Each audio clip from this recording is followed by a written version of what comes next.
এই যে যত জায়গায় দাঙ্গা হচ্ছে বা দাঙ্গা হওয়ার পরিস্থিতি তৈরি হচ্ছে, জেনে রাখবেন সমস্ত কিছুর পিছনে তৃণমূল পার্টি যাদেরকে এনগেজ করেছে তারা যে তৃণমূলের আইপ্যাক নামক সংগঠন, আইপ্যাক নামক এজেন্সি। শক্তিপুরেও এই এজেন্সি কাজ করেছিল এবং তারা শুধু কাজ করেছে তা নয়, সেখানকার ভিডিওগুলো হিন্দুদের এলাকা এলাকায় গ্রামে গ্রামে গিয়ে তারা দেখিয়েছে, প্রচার করেছে বিজেপি সেজে। এবং আজকে যে বাংলায় সাম্প্রদায়িক বিভাজন বাতাবরণ তৈরি হচ্ছে, সেখানটা কিন্তু আইপ্যাকের একটা ভূমিকা ধীরে ধীরে স্পষ্ট হচ্ছে।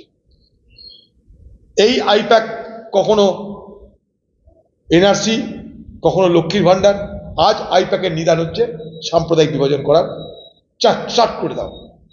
কারণ সরকার বিরোধী মনোভাব তীব্র হচ্ছে, দিদির উপরে মা আস্থা হারিয়ে যাচ্ছে।